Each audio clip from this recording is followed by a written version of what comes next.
राधास्वामी सत्संग ब्यास की पुस्तक नाम भक्ति गोस्वामी तुलसीदास की audio recording. Audio copyright 2022 Radha Soami Satsang Beas, सर्वाधिकार सुरक्षित। नाम भक्ति गोस्वामी तुलसीदास। लेखक काशीनाथ उपाध्याय, पंचानन उपाध्याय। प्रकाशक जेसी सेठी, सेक्रेटरी, राधास्वामी सत्संग ब्यास, डेरा बाबा जयमल सिंह, पंजाब।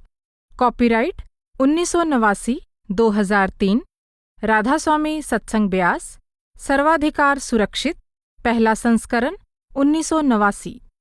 समर्पण। मोरे तुम प्रभु गुरुपितु माता, जाऊं कहाँ तजि पद जल जाता। बालक ज्ञान बुद्धि बलहीना, राखऊं सरन नाथ जन दीना। विषय सूची। प्रकाशक की ओर से। प्रस्तावना। प्रथम खंड। गोस्वामी तुलसीदास, जीवन और शिक्षा। अध्याय 1, जीवन। अध्याय 2, तुलसी की शिक्षा की गूढ़ता। अध्याय 3, बंधन। अध्याय 4, मानव जीवन, बंधन से छूटने का दुर्लभ अवसर। अध्याय 5, सतगुरु। अध्याय 6, सत्संग। अध्याय 7, नाम। अध्याय 8, भक्ति। अध्याय 9, प्रीति की रीति। अध्याय 10, मन का नियंत्रण। अध्याय 11, कर्मकांड, बाहरी आडंबर और जाति पांति। निष्कर्ष। द्वितीय खंड, कुछ संकलित पद। अध्याय 1, कुछ संकलित पद। प्रकाशक की ओर से। भारत के संत कवियों में गोस्वामी तुलसीदास जी का स्थान बहुत ऊंचा है। आपकी अनुपम रचना रामचरितमानस की गणना विश्व के श्रेष्ठ महाकाव्यों में की जाती है। जिस समय संत तुलसीदास जी प्रकट हुए, उस समय राजाओं और सामंतों के प्रभाव के फलस्वरूप एक और श्रृंगारिकता का प्रवाह चल पड़ा था और दूसरी ओर मदिरापान, पशु बलि आदि क्रियाओं को भक्ति का अंग माना जाने लगा था। यह सब देखकर संत तुलसीदास जी ने राम कथा का आधार लेकर निर्मल तथा मर्यादापूर्ण भक्ति का प्रचार किया। नाम भक्ति। गोस्वामी तुलसीदास में संत तुलसीदास जी के संदेश के गूढ़ और आमतौर पर अप्रकट पहलू पर प्रकाश डालने का प्रयास किया गया है।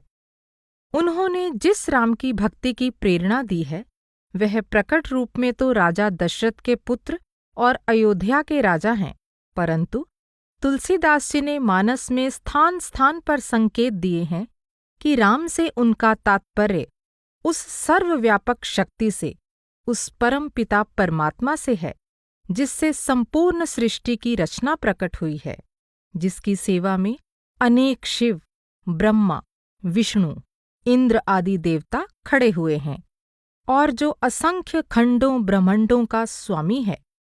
इसी प्रकार राम नाम से उनका तात्पर्य उस शक्ति से है जिसके द्वारा समस्त लोक, परलोक और ब्रह्मांडों की रचना हुई है, जो देवी देवताओं, अवतारों, यहाँ तक कि ब्रह्म से भी महान है। और ये नाम ही मनुष्य के लिए मुक्ति का एकमात्र सच्चा साधन है। प्रस्तुत पुस्तक में विद्वान लेखकों ने गोस्वामी तुलसीदास जी की शिक्षा के इसी गूढ़ पक्ष को समझाने और उसे अन्य संतों की शिक्षा के संदर्भ में देखने की कोशिश की है। संत तुलसीदास जी ने अपनी रचनाओं में संत, सतगुरु, संतमत, सत्संग, नाम, राम नाम, शब्द आदि पदों का स्थान स्थान पर प्रयोग किया है। इस पुस्तक में लेखकों ने स्पष्ट किया है कि संतों के इस शब्दावली का संत तुलसीदास जी ने उन्हीं अर्थों में प्रयोग किया है जिनमें गुरु नानक, कबीर साहिब, रविदास जी, दादू दयाल आदि संतों ने किया है। पूर्व के संत पुस्तक माला में इससे पहले संत नामदेव, गुरु नानक, संत कबीर, गुरु रविदास, दादू दयाल, पलटू साहिब, मीराबाई, संत तुकाराम, दरिया साहिब बिहार वाले, तुलसी साहिब, साईं बुल्ले शाह और हजरत सुल्तान बाहू पर खोजपूर्ण पुस्तकें प्रकाशित की जा चुकी हैं। आशा है इस ग्रंथमाला में संत तुलसीदास पर प्रकाशित यह पुस्तक अध्यात्म के जिज्ञासुओं और तुलसी साहित्य के प्रेमियों को प्रेरणादायक और रुचिकर लगेंगी। S.L. सोंधी, सेक्रेटरी, राधा स्वामी सत्संग व्यास, डेरा बाबा जयमल सिंह, जिला अमृतसर, पंजाब।